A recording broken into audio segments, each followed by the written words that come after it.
Every basic life skill explained to fall asleep to. The art of breathing. The first and last skill. Breathing is the first action you ever performed in this life. Before you even had a thought, before you had words or movement, there was breath. A newborn's first inhale is a declaration. I am here. It is the beginning of everything else. And when life eventually concludes, the final act is the final breath. Between those two moments lies an unbroken chain.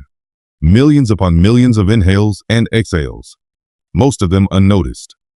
Breathing is strange in that way. It is the most important thing you do, yet you almost never think about it. The body carries it out on its own, steady as the ticking of a clock, whether your mind pays attention or not. It is both automatic and intentional. You can forget it completely, or you can place your entire awareness upon it. This dual nature makes breathing not just a biological reflex, but a skill.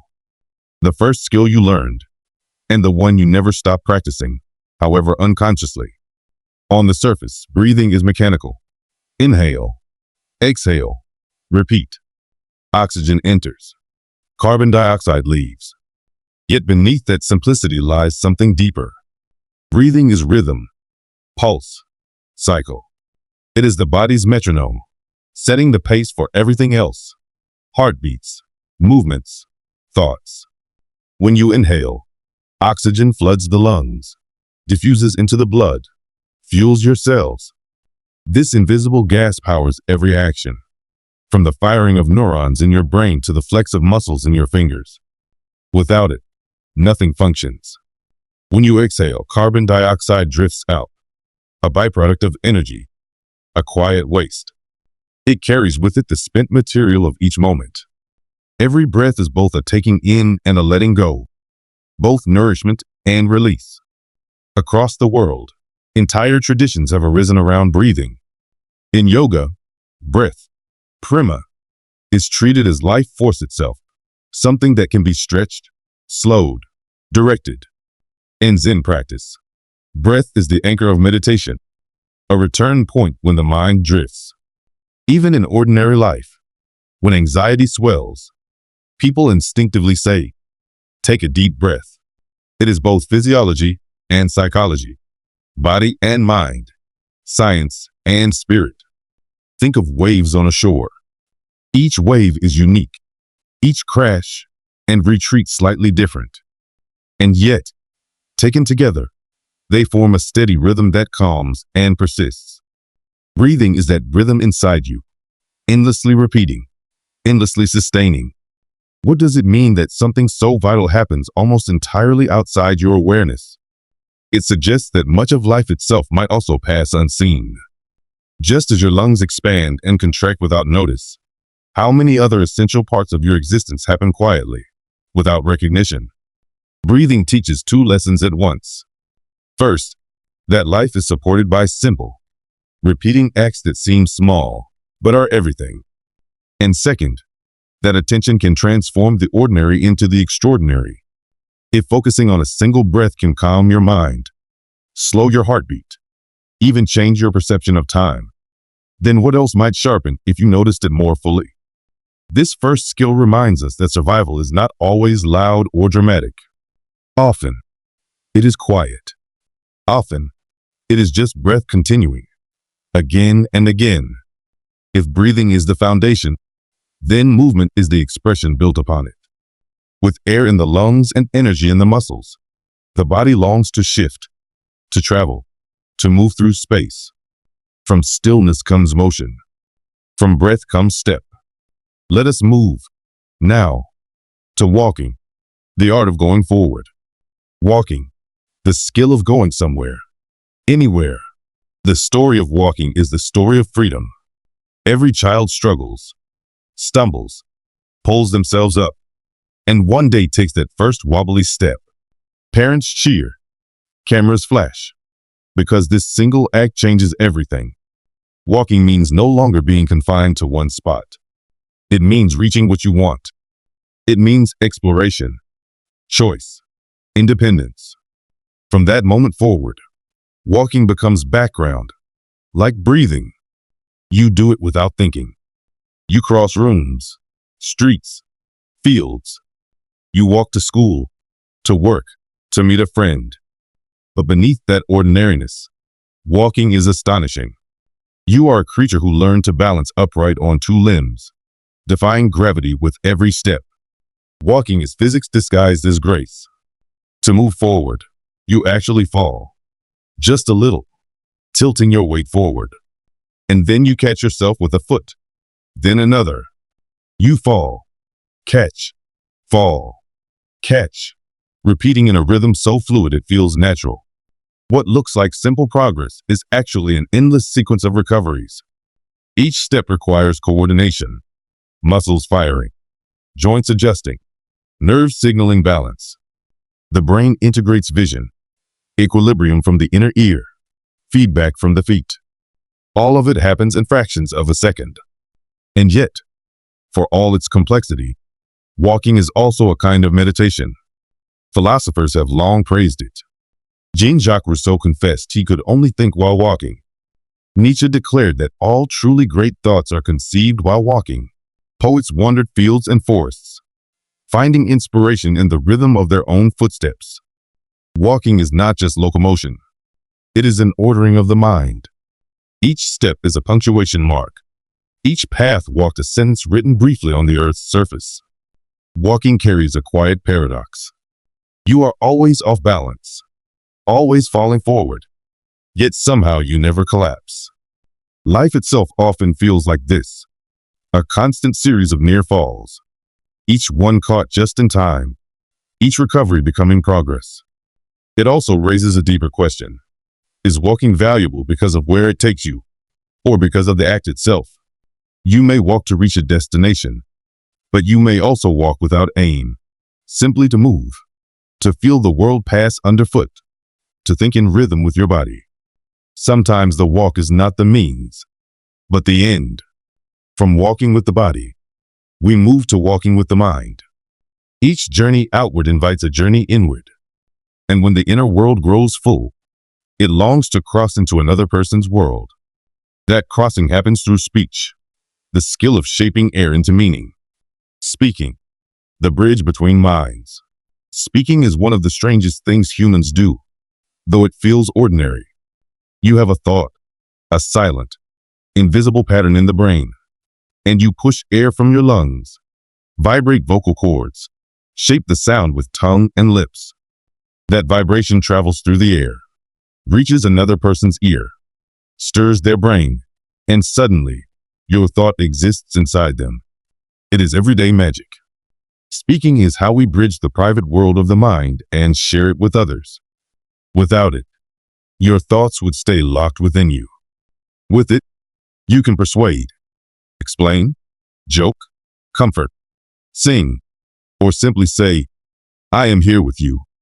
Speech begins with breath, yet another way that breathing is the root of life. Air passes through the vocal cords, causing them to vibrate. The mouth shapes those vibrations into recognizable units, syllables, words, language. Each sound is a tiny sculpture of air, a temporary form that vanishes as soon as it is made. But words carry more than sound. They carry meaning. Take the word tree. To say it is to make a noise. But to hear it is to picture a trunk, branches, leaves. To smell pine, or remember childhood forests, or imagine shade on a summer day. Speech is not just sound, it is imagination leaping across the space between people. Speaking reveals power. A word can inspire a movement, or wound someone for years. A phrase can shift a heart, end a war, begin a friendship. Language is the tool that built civilizations, carried myths, spread ideas across centuries. But speech also reveals limits. How can mere vibrations ever capture the fullness of a feeling? How can sounds contain grief, or joy, or the vastness of love? Words can point, gesture, approximate, but they can never completely encompass. In this, speech is both gift and gap. It connects, but imperfectly. Yet every word depends on something else. For speech to matter, there must be someone willing to receive it. Just as music only exists when it is heard, speech only exists when it is listened to. So let us turn to listening, the skill of hearing beyond words. Listening, the skill of hearing beyond words. Listening may be the most underrated skill of all. Anyone can make sound. Fewer can truly receive it. To listen is not just to hear vibrations in the air. It is to give attention, to make space, to suspend judgment long enough for another's meaning to land. Listening is the silent counterpart to speaking. Without it, speech falls into emptiness. With it, connection forms. True listening requires quieting the internal chatter. You set aside rehearsed responses, opinions waiting to leap forward, impatience to interrupt. You open instead. You let the sound arrive, not rushing to shape it into your own story. Think of a still pond. Only when the water is calm can it reflect the sky, the trees, the person standing at its edge. Listening is like that calmness. It reflects without distortion. Music demonstrates this vividly. A melody is only music because someone attends to it. Rhythm, harmony, silence, all depend on listening. The same applies to conversation. Without listening, words are just noise. With it, they become meaning, respect, connection. Listening requires humility. To listen is to acknowledge that the world does not revolve around your own thoughts, that other voices carry truth you cannot know alone. It also holds a paradox. The less you speak, the more you may understand. In silence, insight often grows. Listening is not passive. It is active openness. And so listening is not only about people. It is about the world. The wind has a sound. So do birds, rivers, leaves, cities at night. Listening tunes you to existence itself, not just a conversation. From listening comes learning. To hear is to absorb, but to learn is to transform. Listening is reception. Learning is growth. And learning is the infinite skill, the one that never ends. Learning, the infinite skill. Breathing begins life. Walking moves through it. Speaking connects us. Listening grounds us. But learning ties it all together. Learning is the ability that shapes every other ability. It is how you adapt, how you expand, how you change from moment to moment. Unlike walking or speaking, learning has no finish line. There is no point at which you have learned everything. It is the skill that never ends. Learning can be structured, classrooms, books, lessons. But it also happens in quiet ways. Tying a shoelace, figuring out how to comfort a crying child, noticing a new pattern in the stars. Every day you acquire knowledge, sometimes consciously, sometimes without noticing. The brain itself rewires constantly. Neurons fire together. Pathways strengthen. Old ones fade.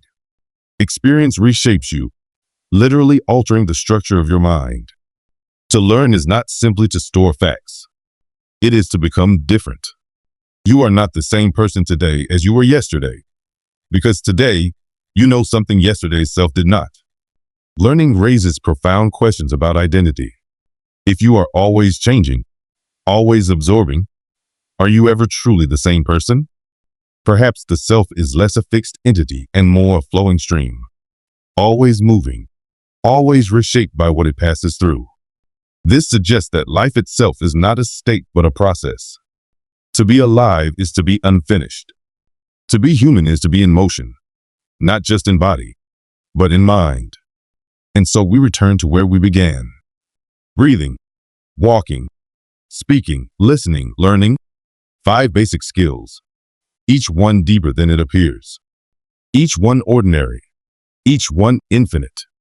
As you drift towards sleep, remember that the simplest acts, breath moving in and out, steps falling one after another, words spoken and heard, lessons gathered, are not trivial. They are the foundations of everything. They are the quiet miracles you carry with you, all the way from first breath to last. Let your own breath steady now. Let your body sink.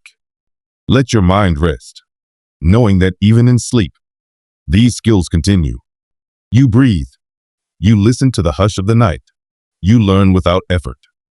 Life carries on quietly, and you are part of it, always.